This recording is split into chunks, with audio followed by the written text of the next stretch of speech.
have some key points here.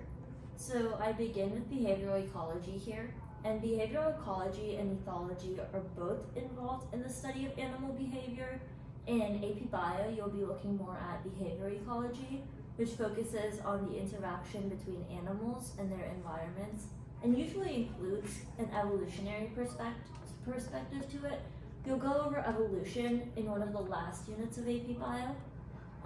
And then ethology, which is good to know but isn't necessary for AP Bio, is a narrower field focused particularly on animal behavior and less on the ecological analysis of it. So there are various types of animal learning which are important to know.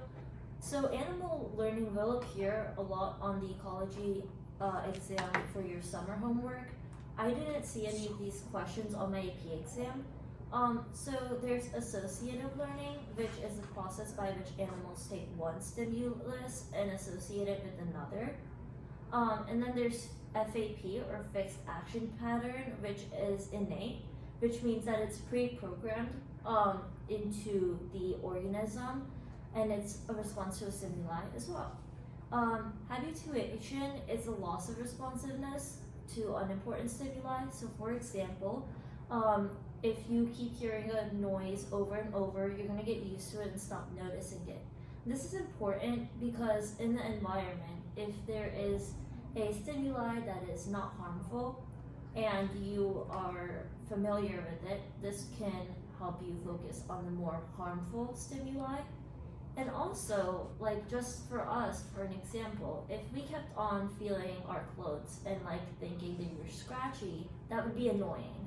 So we eventually get used to it because of this type of learning. And then there's imprinting, which is an innate behavior that is learned during a critical period of time. So for example, humans start learning to speak in their first few years. And that's usually when you would learn to speak.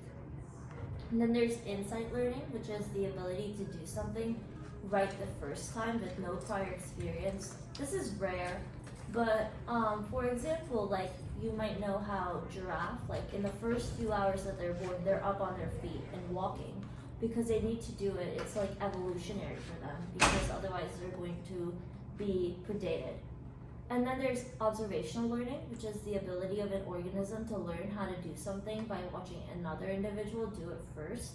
And even if they have never attempted it themselves, they'll do it right because they might be observing their parents do it or their siblings. So that's observational learning.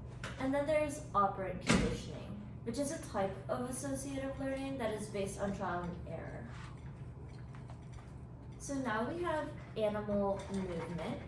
There are three types of movement which are focused on. There's kinesis, which is a seemingly random change in speed of movement in response to a stimulus.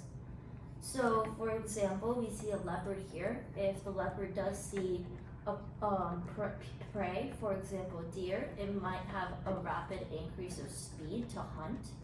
Then there's migration, which would be a cyclic movement of animals over long distances according to the time of year. For example, geese migrate and butterflies do as well.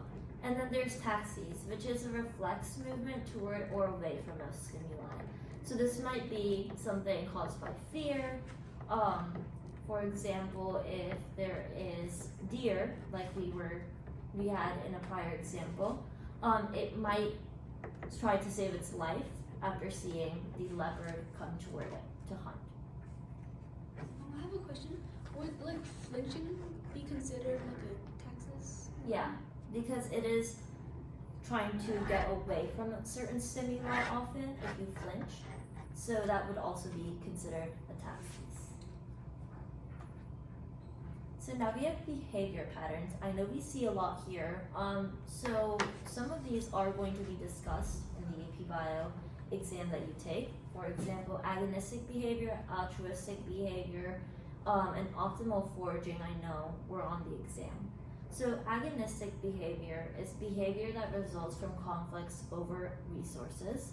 Altruistic behavior is an altruistic action So an example of this would be a meerkat. For example, meerkat, they call out when the whole group is in danger. By calling it out, they're putting themselves in danger because the predator notices them first. But they are saving the other group, thinking that, oh, because they are in my group, they're very related to me, so eventually my genes will be spread to the next generation. So biology, animals, their goal is to spread their genes on to the next generation, and so most of their behavior is focused on that. And then we have dominance hierarchies. A dominance hierarchy is is like power. So if you look at wolves, a wolf pack will have an alpha wolf, which would be like the leader of the pack, and then the rest of the wolves will follow the lead of the alpha wolf. So that is an example of the dominance hierarchy. Then we have foraging, which is the feeding behavior of an individual animal. It's not too particular. This is more of a general term. And then we have inclusive fitness, which represents the overall ability of individuals to pass their genes to the next generation. This is important in evolution because only the the strongest individuals are survive and then pass their genes on.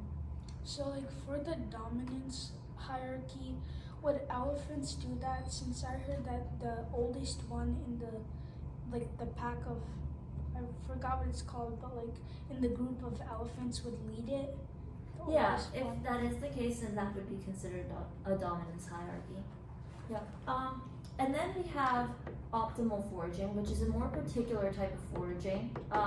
It is when natural selection favors animals that choose foraging strategies. So this is more part of evolution and inclusive fitness. And then there's reciprocal altruism.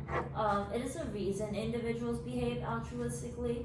And as we discussed earlier, it's that in the future they hope that their genes can be passed into the future, and the companion that they called out to save will also return the favor.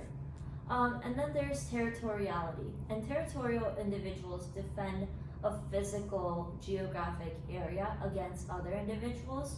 So you might know about how tigers, they mark their area, and so do some other big cats, and they fight for that area. Wolves do Yeah, that. wolves do that too. So there's many examples. The dogs in my neighborhood do that too. And then there's animal communication. There are 4 types of communication. Chemical communication is done through hormones or pheromones. So many insects communicate with pheromones during mating season. Visual communication, for example, bright colors in nature often mean danger. So you might know the poison dart frog is a very bright color and it is very poisonous. There's auditory communication, so the communication that we're doing right now, meerkats for example, and then there's tactile communication, which is done through touch. So for example, handshaking. What, like for auditory communication, would rattlesnakes do that since they shake their rattle to like warn predators? Yeah, that would be a type of auditory communication. And then there's population ecology and growth. This is a big topic. So a population is a collection of individuals of the same species, and then the community is a collection of all the populations in a geographic area. An ecosystem is the individuals of the community and then the environment in which it exists. So the ecosystem is subdivided into abiotic and biotic components. Biotic components are the living components, so animals are biotic, plants are biotic, but abiotic components are things like the weather, nutrients, rocks, soil is sometimes considered abiotic, and then we have the biosphere, which is the entire life-containing area on our planet.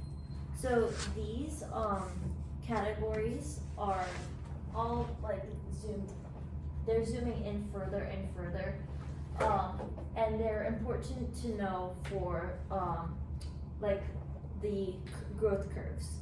And then we have a niche of an organism, which consists of all the biotic and abiotic resources used by the organism. And then we have more of statistics. So population density describes how many individuals are in a certain area, and then distribution describes how many populations are dispersed over that area. So the next thing that we're going to discuss are distribution patterns.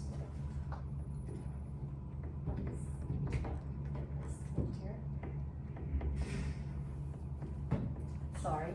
Okay. So the next thing is distribution patterns. There are 3 types of distribution patterns: clumped, uniform, and random. Clumped is when individuals live in packs that are spaced out from each other.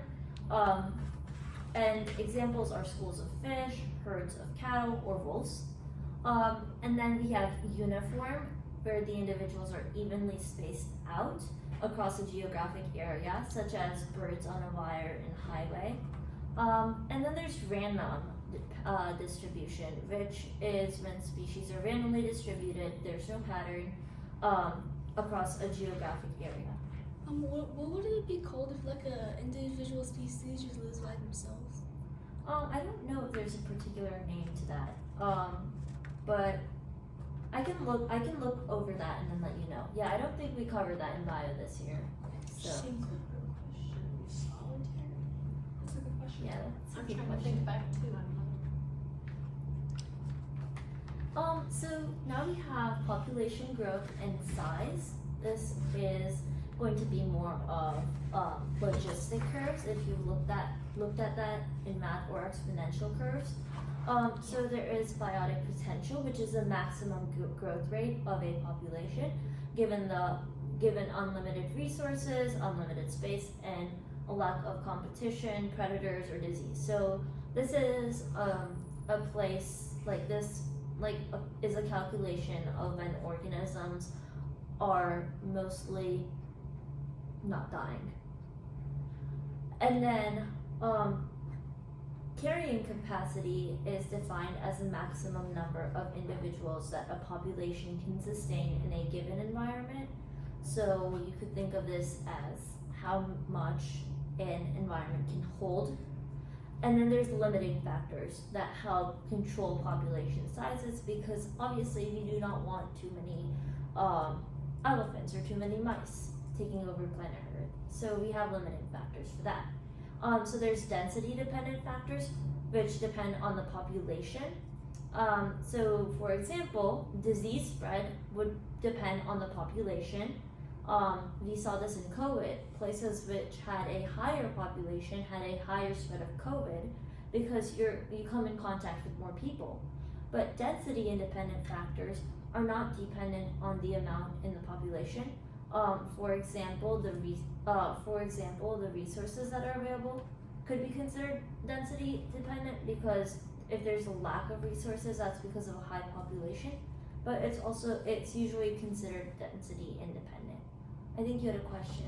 Yeah, so for limiting factors, there were a lot of white-tailed deer in Pennsylvania, and I heard that they brought some wolves over here to sustain the amount of white-tailed deers. So that would be like an example of limiting factors, right? Yeah, so that would be a density independent factor, to be more particular, because the amount of wolves aren't dependent on the number of white-tailed deer. So would food go into density dependent or independent? So food, because it's a resource, some people put it into density dependent. I think our textbook puts it into density dependent. I've seen a few places where it's considered density independent. So I don't know if there's a sure shot answer to it. I consider it density dependent most of the time. Any other questions? I know this can be a more confusing topic. I think I kind of have a question too. So I'm sure probably depends on the area that you're talking about, whether something is going to be density independent or density dependent as well. Like it will be specific to that area. Does that make sense? I'm thinking about the food example in particular, but maybe that's why it's a hard question to answer. So your question is based on the environment. based on the environment, like there's different density independent and density dependent factors. I think I was just thinking about the food in particular, but I think I'm probably overcomplicating it for the question that it was in the first place. Because I could I see guess how for it could food, be. it could be two different. But Yeah. I don't like for predators. I think predators are always going to be density independent. Just because like the population that's being limited, isn't very, like it's the number of predators aren't dependent on the limited population at the beginning. Sure, totally makes sense. Thank you. And then we have life history strategies. So this is K-selected populations and R-selected populations. K-selected populations are mostly mammals, so these are populations that are roughly constant size and they have low reproductive rates. And they take more care of their offspring, so they spend more years caring for their offspring.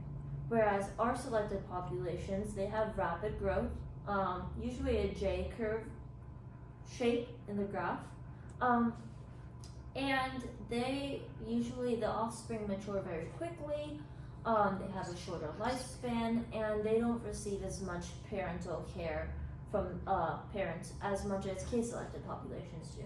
So the strategy for R-selected populations is that, we have a rapid growing population, so if we lose some offspring, it's okay.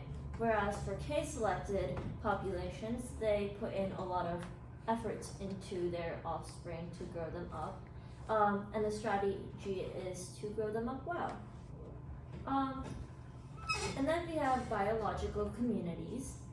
Most species exist within the community, and because they share a geographic home, they are bound to interact with one another, and these interactions range from positive to neutral to negative.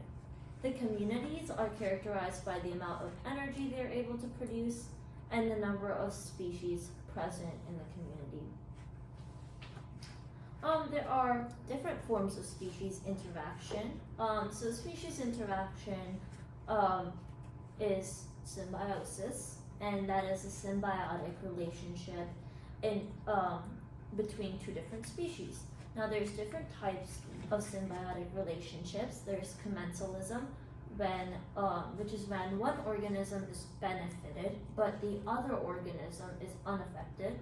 There's mutualism, where both of the organisms are benefiting. There's parasitism, for example ticks, where one organism benefits at the other's expense. And then competition. Both species are harmed by this kind of interaction, and the two major forms of competition are intraspecific and interspecific. Intraspecific is when it's between two different species, whereas interspecific competition is between the same species. So this takes place a lot of times for dominance or mates. And then there's predation, which is when one species, which is a predator, hunts the other species, which is the prey. And then we have succession. Succession is how the environment regrows after damage, you could say. So the shift in the local composition of species in response to changes that occur over time is the definition given by the textbook.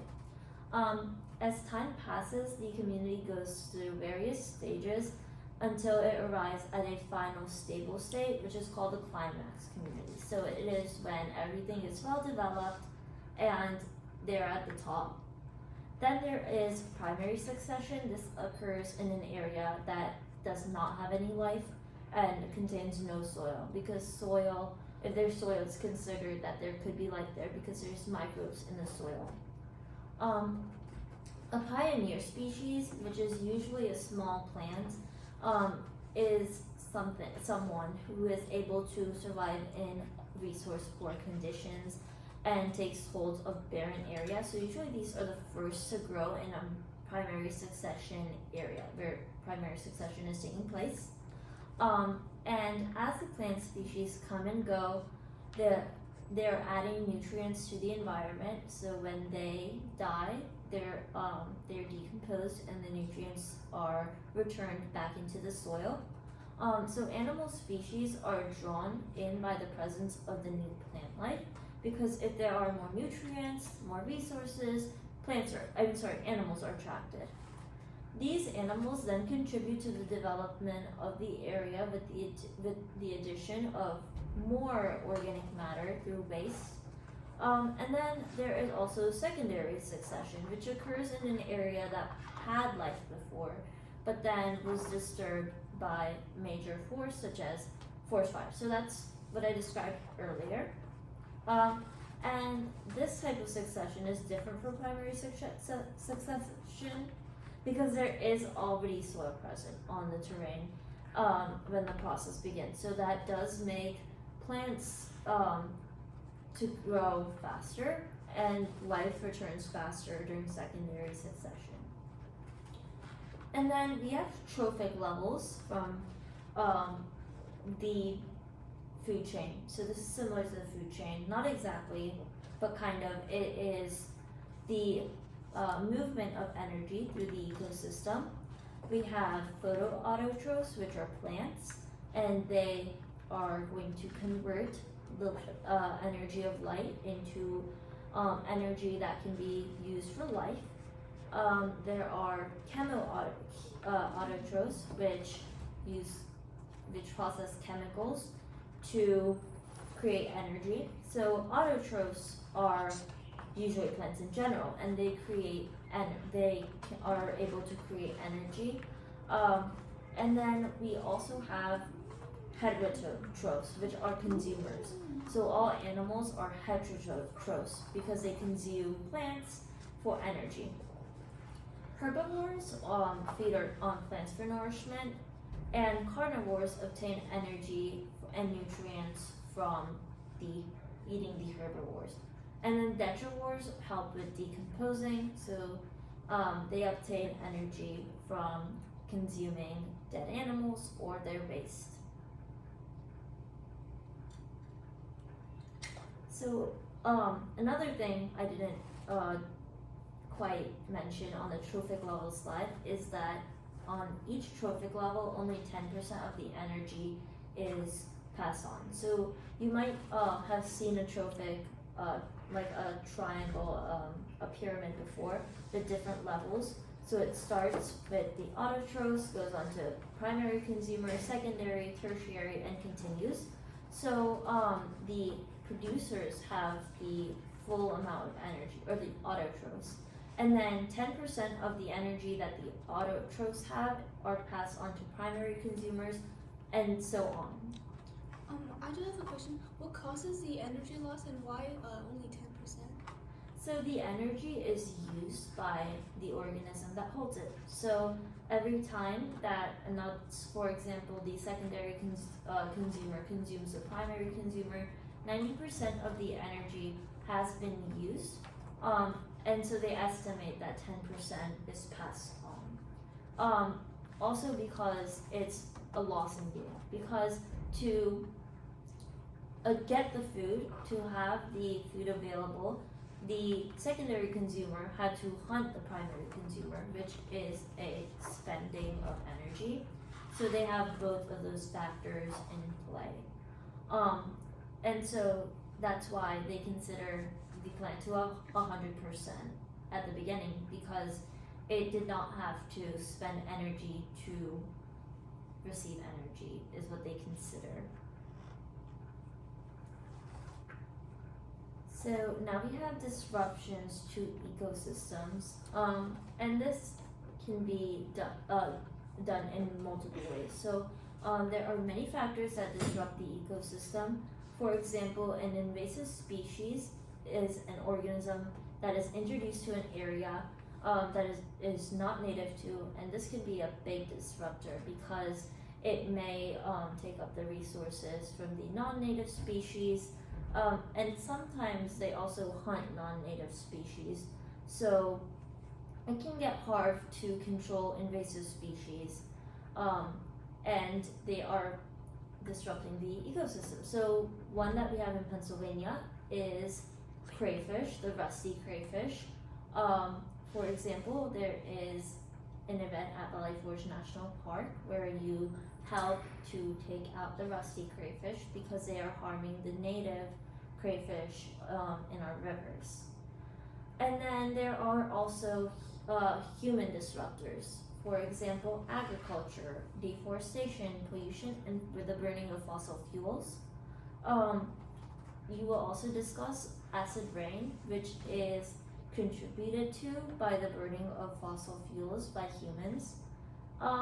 And the human impacts usually are going to involve air and water quality because the pH of our water is decreasing due to all the pollution, which means it's becoming more acidic, and our air quality in cities and also some rural places is not where it was supposed to be. And we also have a lot of soil erosion. For example, in Michigan, there are lots of pieces of land going into the lakes. So that's a huge impact because many animals are losing their environment, their homes. And then climate change. Because of all the fossil fuels that are burnt, we release a lot of gases into the environment, greenhouse gases. Agriculture does that too. For example, we have a lot of cows that we farm, and those release tons of methane, and that contributes to our environment changing and the world's heating up more. Now, when our planet does heat up more, we are melting glaciers, and glaciers are helpful in reflecting off sunlight to keep our planet at a stable temperature. So when we lose glaciers, our temperatures are increasing more rapidly, and therefore the amount of climate change and global warming is increasing. So are there any questions about the overall things that we covered in this lesson? Alright.